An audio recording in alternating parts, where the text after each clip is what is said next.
বিসমিল্লাহির রহমানির রহিম। আসসালামু আলাইকুম। প্রিয় শিক্ষার্থী বন্ধুরা, কেমন আছো তোমরা? আশা করি যে যেখানে আছো ভালো আছো, সুস্থ আছো এবং নিরাপদে আছো। হোসনাবাদ মাধ্যমিক বিদ্যালয়ের অনলাইন ক্লাস থেকে সকলকে স্বাগত। আমি হালিমা আক্তার। আজ এসেছি নবম দশম শ্রেণীর বাংলা দ্বিতীয় পত্র ক্লাসটি নিয়ে। দেখো, গত ক্লাসে তোমাদের সাথে আলোচনা করেছিলাম ব্যঞ্জন বর্ণ। এই ব্যঞ্জন বর্ণ আলোচনার ক্ষেত্রে দেখা গেছে যে বিভক্তগুলো এসেছে তার একটা বিভক্ত আলোচনা করতে পেরেছিলাম। সেই একটা বিভক্ত আমি আলোচনা করেছি এই কারণে যে বেশি যদি তোমাদের বেশি আলোচনা করা হয় তোমাদের সাথে অনেক সময় দেখা যায় যে বিষয়গুলো বোঝা যায় না, যেহেতু ব্যঞ্জন ধ্বনি বা ব্যঞ্জন বর্ণ এগুলো আলোচনার ক্ষেত্রে একটু স্বাভাবিকভাবে সরলীভাবে আলোচনা করলে তোমাদের বোঝার সুবিধার্থে এই সরলীভাবে আলোচনা করলে একটু ভালো হয়। এই কারণে আমি বিভক্ত করে করে তোমাদেরকে বুঝিয়ে দিচ্ছি। গত ক্লাসে তোমাদেরকে আমি পড়িয়েছিলাম কি স্বরতন্ত্রের অবস্থা অনুসারে ব্যঞ্জন ধ্বনিকে কয় ভাগে ভাগ করা হয়েছিল। তাই গত ক্লাসে আমি এটা আলোচনা করে আশা করি যে আমার ক্লাসটি দেখে তোমরা সবাই অবশ্যই বুঝতে পেরেছো এবং তোমাদের এই বিষয়টা আমি পরবর্তীতে তোমাদের কাছে জিজ্ঞেস করলে বা এই বিষয় নিয়ে আলোচনা করলে অবশ্যই তোমরা ভালো অ্যান্সার দিতে পারবে। সেই ক্ষেত্রে আমি বিভক্ত করে এভাবে পড়িয়েছিলাম। এখন আমি তোমাদের আজকের ক্লাসে পড়াবো যে উচ্চারণের রীতি অনুসারে ব্যঞ্জন বর্ণের শ্রেণী বিভাগটা কিভাবে করা হয়। তাহলে শুরুতেই আমি যাচ্ছি উচ্চারণের রীতি অনুসারে ব্যঞ্জন বর্ণকে চারটি ভাগে ভাগ করা যায়। উচ্চারণের রীতি অনুসারে ব্যঞ্জন বর্ণকে কয়টা ভাগে ভাগ করা যায়? চারটি ভাগে। দেখতে পাচ্ছ কয়টি ভাগে ভাগ করছে?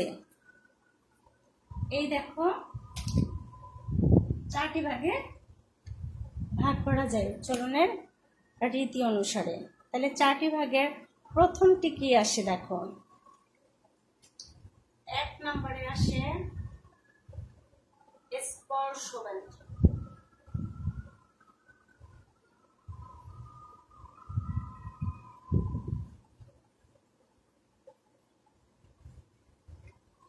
স্পর্শ ব্যঞ্জন ধ্বনি। এখন দেখো স্পর্শ ব্যঞ্জন ধ্বনি কাকে বলে? স্পর্শ ব্যঞ্জন ধ্বনিগুলো গত ক্লাসে তোমাদের এই স্পর্শ ব্যঞ্জন ধ্বনিগুলোকে নিয়ে কিন্তু আলোচনা করেছিলাম। যেমন 5টা বর্গ পড়িয়েছি আমি, সেই 5টা বর্গের ভিতরে 25টা বর্ণ রয়েছে, সেই 25টা বর্ণ সম্পর্কে আমি বলেছি। তাহলে স্পর্শ বর্ণটা কি সেটা সম্পর্কে সামান্য হলেও তোমাদের জানা আছে। তারপর আমি আবার আলোচনা করে দিচ্ছি। স্পর্শ ব্যঞ্জন হচ্ছে যেসব ব্যঞ্জন ধ্বনি, খেয়াল করো, যেসব ব্যঞ্জন ধ্বনি উচ্চারণকালে, উচ্চারণের সময়, যে সকল ব্যঞ্জন ধ্বনি উচ্চারণের সময় জিহ্বা, মুখের ভেতর কণ্ঠ, তালু, মাড়ি, দাঁত এবং উপরের ও নিচের ঠোঁট এর কোথাও না কোথাও স্পর্শ করে উচ্চারিত হয়, তাদেরকে কি বলে? স্পর্শ ব্যঞ্জন ধ্বনি।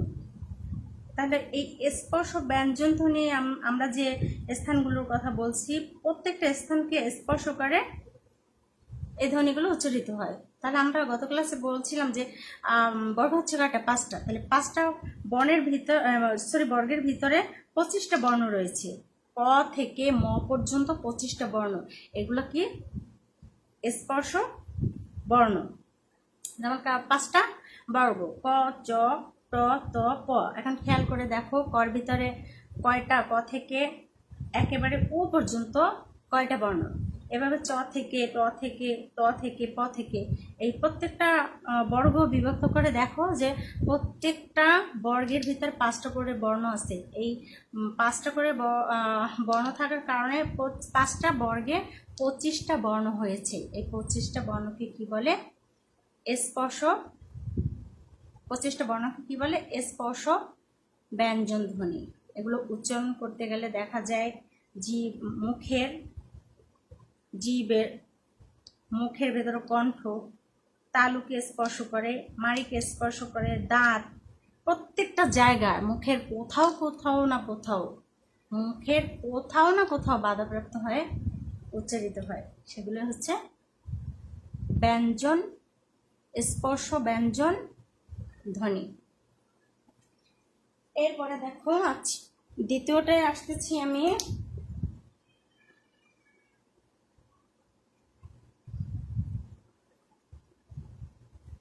ঘৃষ্ট ব্যঞ্জন ধ্বনি।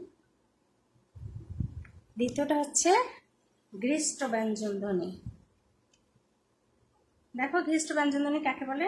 যেসব ব্যঞ্জন ধ্বনি উচ্চারণকালে, যে সকল ব্যঞ্জন ধ্বনি উচ্চারণকালে জিহ্বা এবং তালু, খেয়াল করো, যে সকল ব্যঞ্জন ধ্বনি উচ্চারণকালে জিহ্বা এবং তালুর স্পর্শের পরেই উভয়ের মধ্যে বায়ুর ঘর্ষণজনিত ধ্বনি বের হয়। কি করে? জিহ্বা স্পর্শ করে, তালু স্পর্শ করে, করার পরেই উভয়ের মধ্যে কি করে? বায়ুর ঘর্ষণজনিত ধ্বনি বের হয়। তাদেরকে কি বলে? ঘৃষ্ট ব্যঞ্জন ধ্বনি।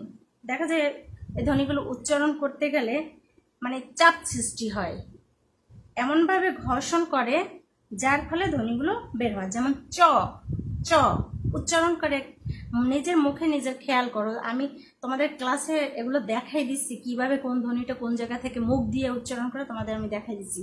তারপরে এখন আমি আবার বলে দিচ্ছি, আমার বলার সাথে সাথে মিলিয়ে নাও। চ ছ, দেখো কিভাবে ঘর্ষণ করে। চ ঝ, প্রত্যেকটা ধ্বনি কি করে? ঘর্ষণ করে উচ্চারিত হয়। স্পর্শ করে কি? জিহ্বা এবং তালু। আর এই স্পর্শ করার পরেই দেখা যায় ঘর্ষণ করে ধ্বনিগুলো বের হয়। একে বলে কি? ঘৃষ্ট ধ্বনি। এরপরে দেখো 3 নাম্বার হচ্ছে উষ্ণ ব্যঞ্জন ধ্বনি। 3 হচ্ছে উষ্ণ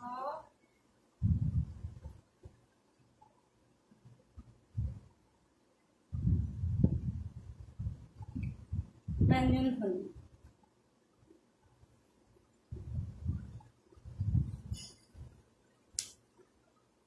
দেখো উষ্ণ ব্যঞ্জন ধ্বনি কাকে বলে? যেসব ব্যঞ্জন ধ্বনি উচ্চারণকালে যতক্ষণ শ্বাস থাকে ততক্ষণ ধরে উচ্চারণ করা যায়। শ্বাস যতক্ষণ থাকবে ততক্ষণ এই ধ্বনিগুলো উচ্চারণ করা যায়। শ্বাস যতক্ষণ থাকে ততক্ষণ এই ধ্বনিগুলো উচ্চারণ করা যায়। যেমন দেখো তালে বস, স, যতক্ষণ তোমার প্রয়োজন, মানে তুমি যতক্ষণ ধরে রাখতে পারো শ্বাস। এভাবে 3টা স, তালে বসা, মূর্ধন্যস্বা, দন্তস্বা, এই 3টা ধ্বনিকে কি বলে? উষ্ণ ব্যঞ্জন ধ্বনি। এরপরে দেখো 4 নাম্বার।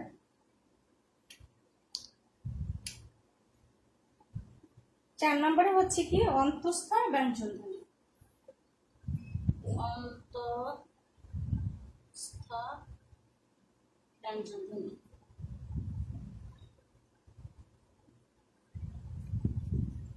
অন্তঃস্থ ব্যঞ্জন ধ্বনি কাকে বলে? অন্তঃস্থ ব্যঞ্জন ধ্বনি কাকে বলে? যেসব ব্যঞ্জন ধ্বনি উচ্চারণকালে মুখ সম্পূর্ণ খোলা থাকে না।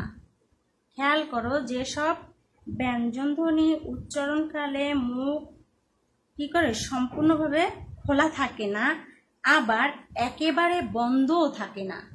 যে সকল ধ্বনিগুলো উচ্চারণকালে মুখ খোলা থাকে না, আবার সম্পূর্ণ বন্ধও থাকে না, তাদেরকে অন্তঃস্থ ব্যঞ্জন ধ্বনি বলে। যেমন জ, র, ল, ব, এই ধ্বনিগুলোকে কি বলে? অন্তঃস্থ ব্যঞ্জন ধ্বনি। দেখো আলোচনা করলে, আমি যদি বেশি তোমাদের আলোচনা করে দিই তাইলে তোমরা হবে কি, মানে একটার সাথে আরেকটা মিলিয়ে ফেলবে। যেহেতু প্রত্যেকটা অক্ষরে, যেমন ক, খ, চ ছ এগুলো প্রত্যেকটা ধ্বনি দেখা যায় ঘুরিয়ে ফিরে একটার সাথে আরেকটা সম্পর্ক থাকে। সেক্ষেত্রে আমি একটু তোমাদের মানে ভাগ ভাগ করে বিষয়টা বুঝিয়ে দিচ্ছি। এটা নিয়ে তোমরা অনেকবার আলোচনার পরেও বলেছো যে বিষয়টা মানে তোমাদের বোঝো, বাট মানে কেমন গুলিয়ে যায়, যার কারণে তোমাদের আমি আবার বিষয়টাকে ভালোভাবে আলাদা আলাদা করে বিভক্ত করে আলোচনা করে দিচ্ছি, যাতে করে তোমার নৈবিত্তিকে যদি প্রশ্ন আসে বা উচ্চারণের রীতি অনুসারে ব্যঞ্জন বর্ণকে কত ভাগে ভাগ করছে, তারপর যদি আসে যে স্পর্শ ব্যঞ্জন ধ্বনি কাকে বলে, 4টা অপশন দিয়ে দিল, সেটা তোমরা মানে পারবে। গিষ্ট ব্যঞ্জন ধ্বনি তার 4টা অপশন দিয়ে দিল, সেটাও পারবে। এই কারণে তোমাদের আলাদা আলাদা ভাগ করে বুঝিয়ে দেওয়ার চেষ্টা করেছি।